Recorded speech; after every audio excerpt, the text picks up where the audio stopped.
నా పేరు వినయ్ మహదేవ్. నేను వైజాగ్ కుర్రోడ్ని, ఇక్కడే బీచ్లో తిరుగుతూ ఉండేవాడిని.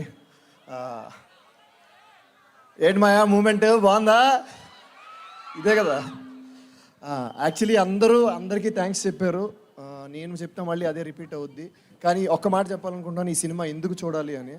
బేసిక్గా మనం ఇప్పుడున్న సొసైటీలో ఎలా అయిపోయామంటే, మనం హ్యాపీగా ఉంటూ ఎవరు ఏ గొడవల్లోని తలదూర్చకుండా మనం ప్రశాంతంగా బతికితే చాలు అనుకుంటుంటే, అంటే అలాంటి సమాజంలో ఈరోజు ఉన్నాం. దీనికి కారణం ఎవరు అంటే, నేనేమైపోయినా పర్లేదు సమాజం బాగుండాలి అని ఎన్నో, అంటే ప్రాణాలు కూడా త్యాగం చేసి ఎంతో త్యాగం చేస్తేనే మనం ఈరోజు ఈ సమాజంలో ఉన్నాము.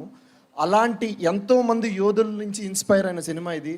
తెలంగాణ సాయుధ పోరాటం నుంచి ఇన్స్పైర్ అయిన సినిమా ఇది. సో అలాంటి ఒక మంచి సినిమా తీసినందుకు ప్రదీప్ గారికి, స్వప్నదత్ గారికి అందరికీ థ్యాంక్ యూ. అండ్ ఆ యోధుల గురించి చెప్పాను కదా, ఆ యోధులందరూ ఇందులో చూసుకోవచ్చండి. తర్వాత రేపు పొద్దున్న సినిమాలో వీళ్ళందరూ ఆ యోధులే.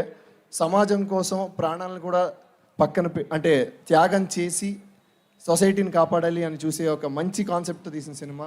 అందరూ December 25th చూడండి, ఎంజాయ్ చేయండి. Thank you very much.